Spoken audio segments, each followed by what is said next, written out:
I'd like to introduce Professor Jane Downs. Jane gave a series of prestigious lectures, the Dalrymple Lectures at COP26, and Jane's also been involved with projects on Easter Island, and we're currently working on Rarotonga in the Cook Islands.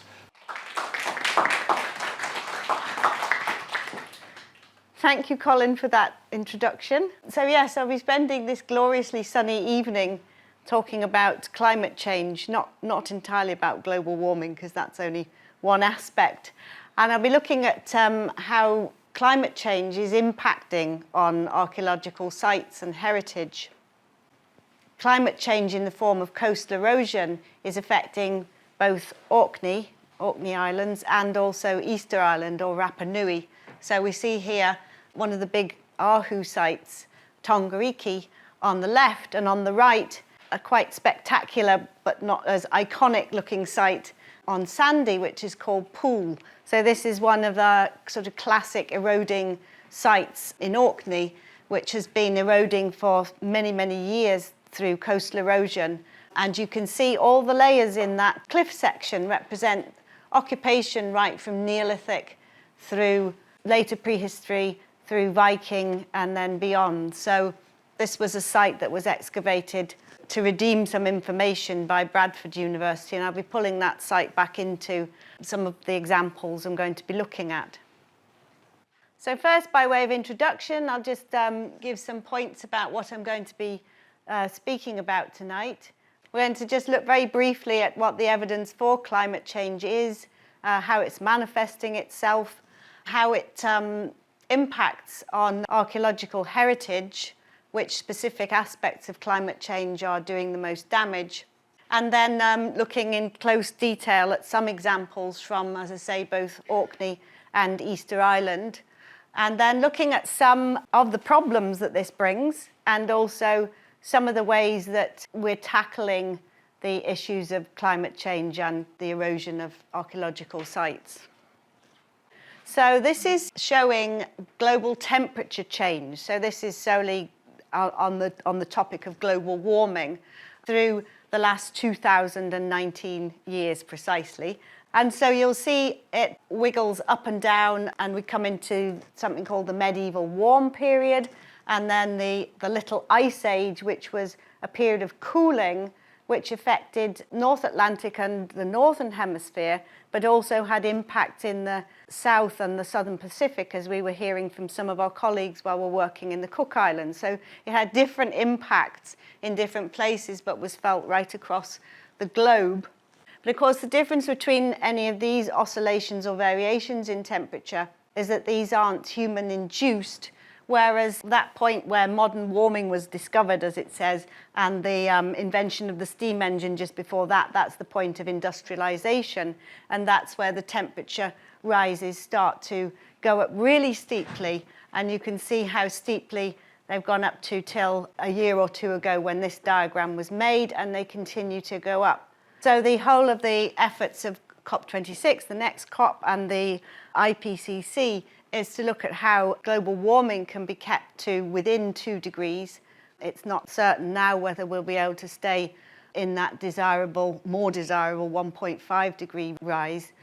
That's what the hopes are, and as you'll know from all the coverage of the COP26 event and the more recent and ongoing news, you know, things have gone a bit awry with the pandemic, and the focus has not been particularly on climate change. And in fact, recently in the news, there've been lots of news about hottest temperatures ever in the UK, and all sorts of other impacts still seeming to rise and rise. So the temperature change overall brings a whole load of other impacts with it. So those are the things that I'll be looking at now, because they're the things that are impacting or affecting the archaeological heritage. So in Scotland, Historic Environment Scotland have been looking at the impacts of climate change and environmental change on archaeological sites and monuments too. And they've done quite a lot of studying of how you break down the type of sites and how they're affected, and also the types of damage that, or the types of impacts that can be pulled out as having the worst effects on the archaeology. So they divide the sites into the buried remains, which are the more typical sort of archaeological remains we think of that are being excavated, for example, at the Ness of Brodgar, where things are under the surface. Surface remains, that's monuments that are upstanding, here helpfully illustrated by something like a standing stone circle. And then in this context, relevant to this evening, coastal remains too. So pulling out the conditions that are having the adverse impacts on archaeological heritage, here called causative factors, what it says in the boxes of text there really are pulled out in the bullet points. So the main changes that are having impacts are changes in temperature, changes in rainfall, extreme weather. So here we see that as increased storminess. Sea level rises, largely to the glaciers melting and having impact of the increased water into the sea, rising the sea levels, and then flooding as well. To move to the specifics of how this is impacting on Orkney itself, I was involved with a group of other people, some of whom may be in this room, from Historic Environment Scotland, and some specialists from Australia, from the James Cook University, looking at the effects of climate change on specifically World Heritage sites. In this instance, we were obviously focusing on the Heart of Neolithic Orkney World Heritage Site. So this was an event where specialists were brought together, some of whom were actual climate experts, so gathering all the data and information to see what the climate was doing in Orkney specifically, and then looking at how that was impacting on the condition of the monuments. And over this 3-day event, we looked at how these impacts would affect the monuments in the future, how they would affect, therefore, the social, cultural and economic well-being of Orkney, and how you could see what effect the destruction of the monuments would have on the archaeological heritage, but also on the social and economic aspects. In terms of the climate data that was assembled, I'll just run through some of the slides that show what particular aspects are particularly having an impact in Orkney. So we'll start with running through from temperature change. So these are predictions from now, when we did this in 2019. You'll note in this series of slides that nothing is certain, and that's because we don't really know what's going to happen with the Gulf Stream, and if that moves or starts to disappear, these kind of predictions will be quite changeable in terms of all of these factors will be. So there we have increased mean annual temperature, and until today it certainly hasn't felt like that, but this summer and the last few summers, increase in winter temperature, summer temperature, and then winter precipitation and summer precipitation. Precipitation in winter particularly is going to be rising. So part of the impact of climate change for us will be, and I think we're already seeing that, increased rainfall. The projected sea level rises are quite concerning, as you can see. Even in the lowest estimates, they're quite significant. And if you think about the impact of, say, 40 to 60 centimetres rise, combined with increased storminess, and what that brings in terms of how much sea is coming on land and how much erosion is taking place, it's really quite significant, to say nothing of the impact it has on people's land, people's houses, people's livings. That is really worrying. And that's something that has been observed as happening for the last 30 years at least in Orkney anyway, through people looking at the archaeology, which I'll speak a little bit more of. Increased storminess is occurring, and the waves themselves are getting higher. So this is just a reference for the research upon which that statement is made. And then the little wiggly pictures on the right are showing you how the heights of the waves are getting higher and higher. If you've got higher waves, sea level rising, increased winds, you can follow that through in terms of how that's going to impact people a lot, and then the archaeology too. So those of you who are from here will remember this event, a low pressure storm surge causing waves to overtop in St Margaret's Hope. So these events, they're not unknown, of course, at all. It happens in Stromness too, but these events will become more frequent. In sum, really, what the climate scientists at the time we did this vulnerability assessment for the World Heritage here, what they say is that it's harder to predict the consequences in Orkney because it's an island group and there are more factors swirling round with the, as I say, the Gulf Stream thrown in too. So sea level rise is already worsening storm surge flooding, but it could contribute to changes in marine habitats, which in turn will make the land more vulnerable. For instance, if you're losing big kelp forests and things which form somewhat of a barrier, take the energy out of the waves coming towards land. So the findings for the monuments in the World Heritage Site specifically, I think when you'll have been to the Ring of Brodgar recently, and you've seen that you can't actually walk around inside the ring anymore. And that's pretty much likely to be a permanent way of being now. This is a direct impact of increased rainfall combining with increased in tourism, increased footfall. So this is one of these sort of perfect storms, if you'll pardon the pun. The sort of outside causative factor of tourism expanding, really big increases in footfall on the monument, causes erosion combined with the increased rainfall, which makes the ground more soggy. So Historic Environment Scotland took some steps to try and reduce the damage by doing significant changes underlying the turfs and then improving the drainage. But over the few years that this was trialled, it failed to have any impact. So now people have to walk around the outside. And in fact, they have to carefully manage those paths too, because those wear away as well. And so we have now more of a Stonehenge situation where you can't get that close-up impression of the monument and have that nice feeling of being within the monument. You're sort of looking in at it. And the signboard at the Ring of Brodgar says, you know, this is due to the climate change impact. So it's thought to be quite a definite impact. So there we have the three factors that we felt having the most impact on the monuments for Orkney. So that's sea level change, precipitation change, and storm intensity and frequency. So that was the group of us selecting out of all those things that are the possible factors. And the risks to the World Heritage Site were found to be actually really high. So that was the finding of that study. So there we have worsening coastal erosion, changes in wind patterns will be occurring as well in the wetter winters, possibly drier summers. As we say, we smile a bit about that at the moment. We'll all have these different impacts and will combine in various ways.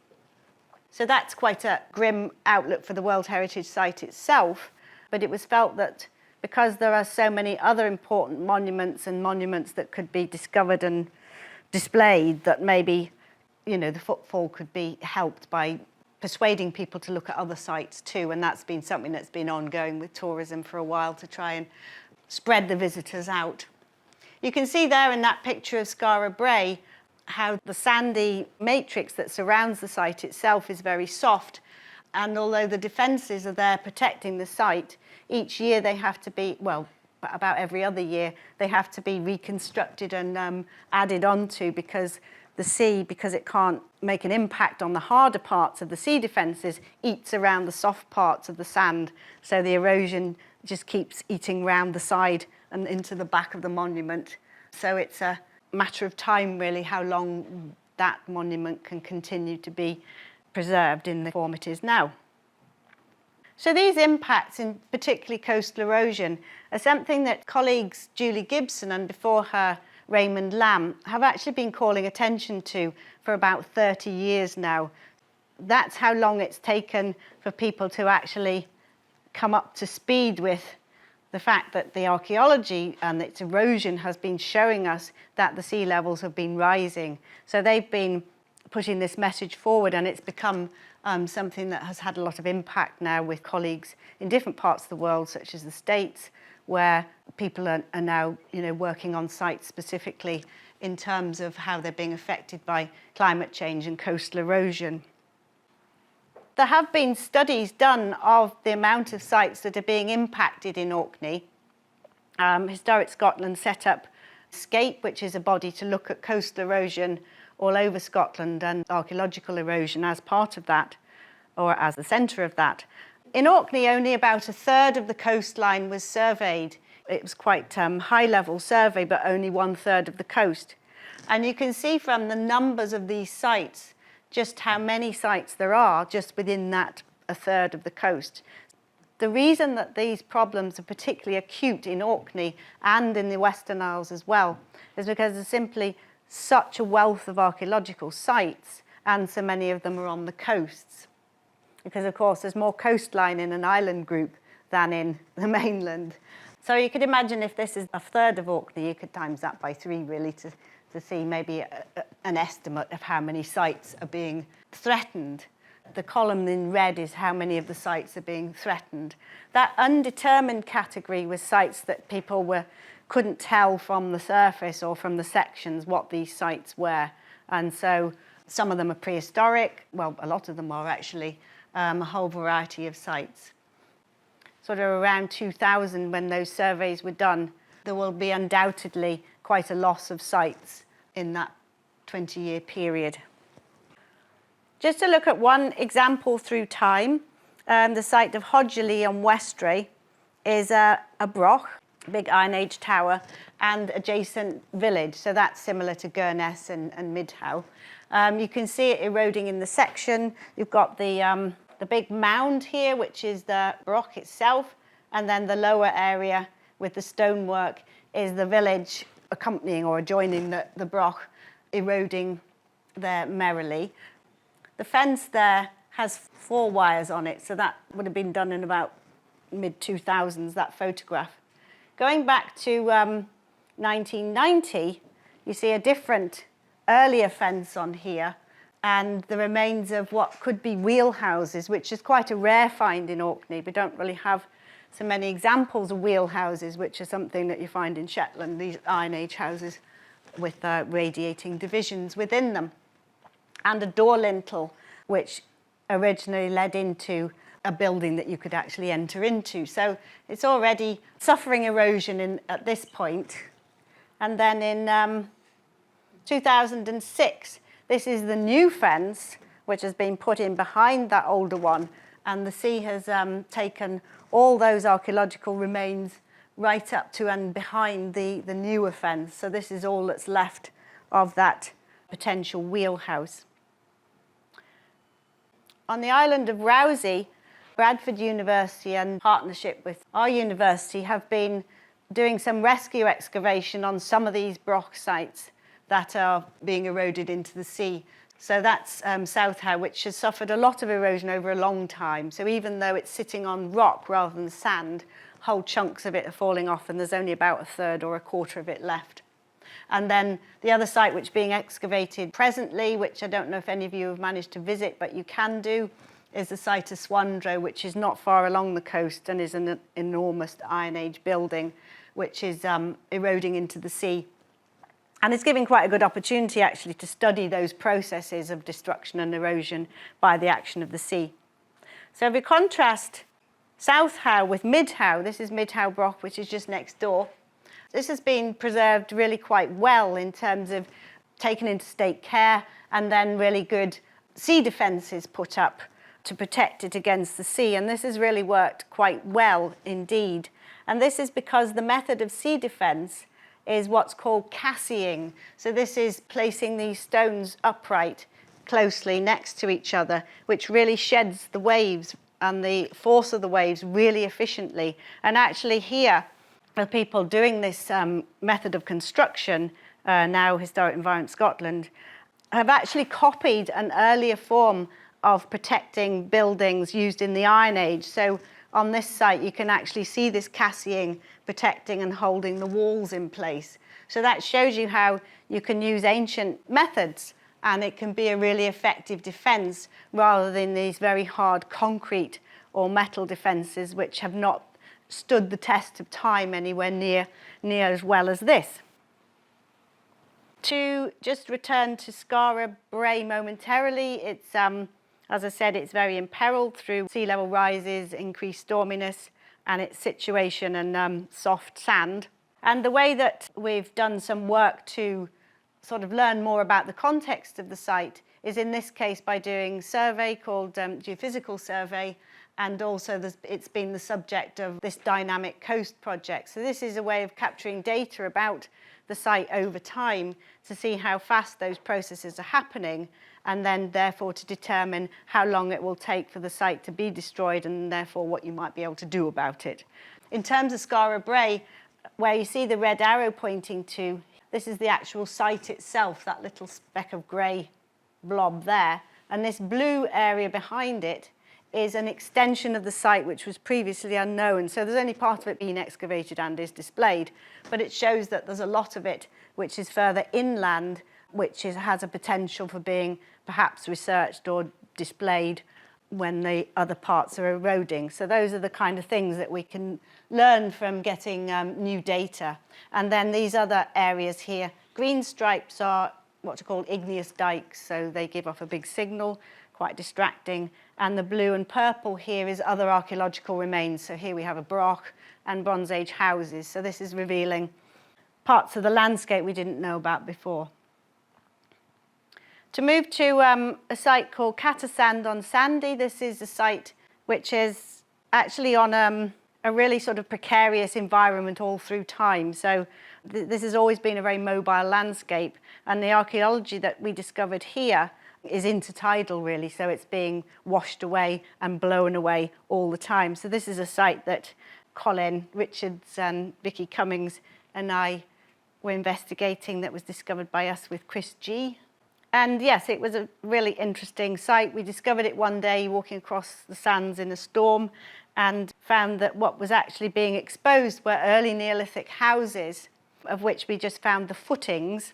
And also, you see on the top right, there are the hearths and the floor surfaces of these early Neolithic houses. So this is the same time as the Napa Howrah on Papa Westray, and also a lot of other houses and settlements that have been dug by Colin and various colleagues. And then below that, what also was discovered was a whole deposit of dozens of pilot whales. So these are dating to the 19th century and relate to the practice of carrying the whales. So this is where, if pilot whales are seen to come in, people would go out and beat the water and drive them in. So in this case, it seems to relate to a documented event where the whales had been driven in, their blubber had been cut off, and they'd just been left in a heap, and the landowner was having visitors who were in their carriage objecting to the smell, so the whales were put in a pit. So we think this is the very deposit that we found.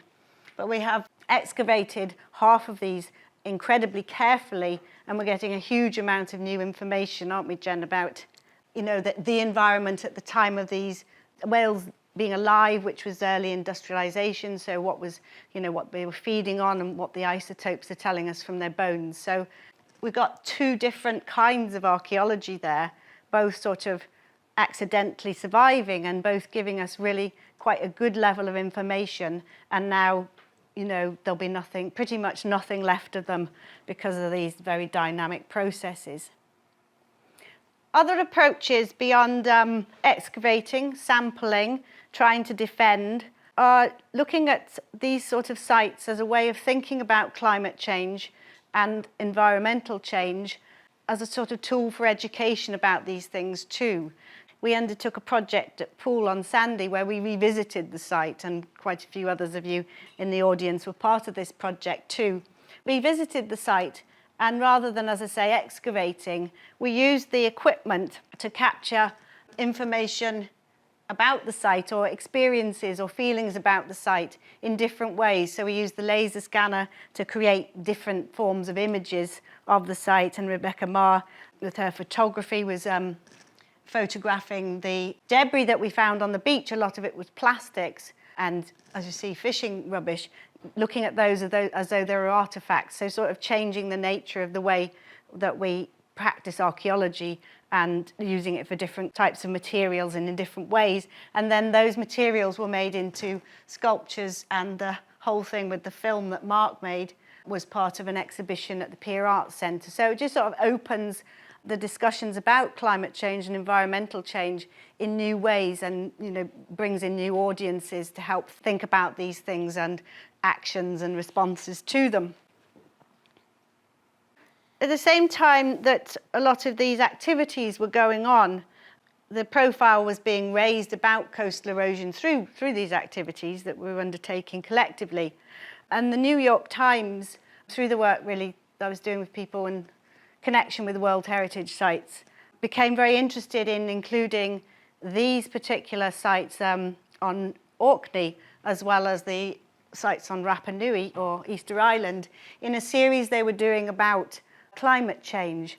They did an article on Orkney, which is really incredibly beautiful, really informed and engaged a huge audience. So the response to that was massive, with people wanting to film here, people from different parts of the world wanting to know what they could do to help with this problem of the erosion of the archaeology. And the same thing happened with the New York Times article on Rapa Nui, which called attention to the sites that are eroding there. And that actually precipitated a lot of activity involving the Chilean government to actually take action and utilise the new heritage body of indigenous Rapa Nui people to try and take some measures to act because of the coastal erosion in Rapa Nui as well. The monuments of Rapa Nui, of course, are well-known iconic monuments such as Ahu Tongariki in the top two slides, where the platforms have the moai or statues stood on them, have all been rebuilt. So the moai have been put back on the platforms. So these are the sites that the majority of people, well, everyone who visits Rapa Nui will go and visit these sites, as well as the big quarry sites, the volcanic sites where the statues are quarried from too. So these are very important to the island's economy as well as identity, obviously. Because Rapa Nui is an island, a single island right out in the Pacific, 2,300 miles from the coast of Chile, and has no reef around it, it's incredibly vulnerable to the impacts of sea level rise and increased storminess, it being battered by the sea. The majority of these ahu are along the coast. So, of course, the problem of increasing erosion is threatening to impact and, as you can see, undercutting some of these monuments. And a study done on the monuments showed that it's these iconic sites and the way they're positioned on low-lying beach sites or low-lying areas that leaves them the most vulnerable to the impacts of storm surges. In the past it's been tsunamis, but these kind of events will be much more common. So this map shows how many of these monuments are situated around the coast. So you can imagine, as I say, that vulnerability with a lack of reef and how close these monuments are to the coast, how endangered a lot of them are. This is typically how these monuments occur to us now, the ones that haven't been reconstructed. So here we see the moai lying down in the remains of the platform or ahu. And then they have a lot of cremation sites where the people were being burnt. The crematoria are actually at the back of the ahu as well, so they're even more subject to erosion. And these are sites that haven't been greatly investigated in many senses, so there hasn't been a lot of modern excavation of these sites. There'll be a lot of information lost through the erosion of them. So this is the subject of a project that I was involved in where we went to Rapa Nui. We worked with the heritage body there to collect a lot of three-dimensional data, which then can be used as a record for how the sites were should they disappear entirely. And this is a Google resource which you can look at yourselves, which has all the different stories about what the sites are, how they're affected, and lots of information there. And this slide is a picture from there, so that's just saying what the impacts of global sea level rise coupled with increased storminess increases the chances of inundation by the sea. So this is the processes that are going to be happening or indeed are already happening. And this is the kind of effects it's having. So you see that big ahu at the bottom, that heap of, it looks like stone and rubble. That's the massive walls of the ahu which are falling into the sea. And here is an example of an ahu up here with a fallen moai, a statue on the top. And this, all this erosion here, I think part of that was actually machined away, but the rest of it, the damage is being done by the sea. And this particular ahu has a canoe ramp by the side of it.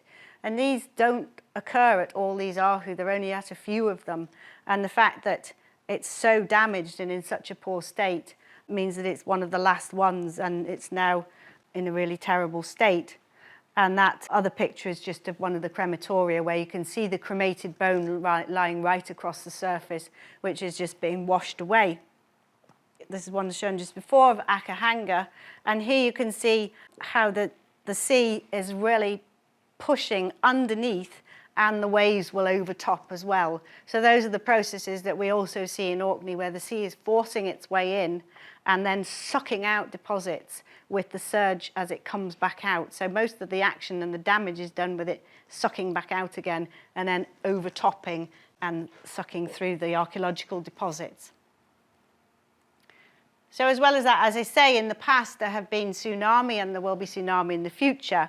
Here's one of the signs that are throughout the island which warns of which way to run if you see a tsunami coming. But in Tongariki, this site with these fantastic moai on a huge platform, this was reconstructed and then the tsunami just came in and knocked them like skittles. So the one in the foreground is the one that was left where the tsunami had taken it to, whereas all the rest were put on a newly reconstructed second iteration of rebuilding that. And when you look at the situation of that ahu with its moai sitting on it, you see how low-lying it is and how that huge bay just leaves it open to these big surges and flooding and that sort of thing happening to it again. And then this is another of the sites which has been reconstructed, again, very important, iconic site, important to the tourism industry, which has been identified as being exactly that position where it's very much in danger. So part of the project that the Rapa Nui undertook was to look at which of these monuments was important to the community, because obviously there are hundreds of them. You can't protect them all. And so they did a process of consultation with the community to see which ones they would select for various types of conservation and preservation. So it was this particular monument, which I already showed you with all that heap of rubble falling down into the sea, Oranga Ote Mahina, which they decided to actually construct new sea defences. So the other ones, they're going to, some of them, they're using their new equipment to capture laser scanning and do drone flying for photogrammetry to get 3D modelling. But for this site, they have decided, and they are in the process, they might have done it already by now, to actually construct sea defences. So this is the form of those sea defences. This is a huge concrete revetting wall here, and then there's other reconstruction and walling going on up there. So there are two levels of the sea defences. So that's really interesting in terms of thinking back to Skara Brae and Midhow, and how there was a time when the state was doing that with these monuments, which doesn't happen anymore. They're actually putting the resources here in Rapa Nui into selecting this one single monument, which was felt to be the most meaningful and have the most resonance with the community and what they felt about their monuments. So time will tell how effective this is and how long this will preserve this particular site for. So one thing that we have also been doing in connecting our work in Rapa Nui and in Orkney as well is working with the communities both in terms of heritage management and our archaeological excavations and training to produce capacity, well, for example, in Rapa Nui, so that people can do their own survey and excavation, but also connecting using sustainable education and connecting them together through the heritage education programs that are happening in Rapa Nui and also in Orkney. So we did a series of events where the museum was involved in having interviews with the children and what they felt about their monuments, sending videos of those back to the children in Rapa Nui and having this sort of exchange of ideas and information about their heritage, calling them heritage guardians and thinking that, you know, if archaeological heritage is to survive into the future, it obviously has to be valued by the young people. So that was an active programme, and we made links with that programme. And it was really interesting hearing the Rapa Nui children exclaim about how, you know, how similar in some ways some of our monuments are, in that they're great big megalithic monuments, but also how some of the issues that the other children were thinking about affect both sets of children and young people in such far distant places. Just the note I'll end on is there will be so many pressures on resources and people in the future with climate change and all the other combining factors that are going on in the world and the things that it's going to bring. It's a question really as to how people will regard the importance of archaeological heritage and monuments in comparison with all the other things that are going to be coming down the line at people, and the calls on resources and on people's emotional responses and the things that they can do physically. And so, to end on this quote from one of the people that we were working with in the Heritage on the Edge project, the same applies here really. It's how people value that heritage and whether it will have any value and resonance in the future, and deciding then what the priorities are for what you can help to survive and what the future of heritage is. Thank you.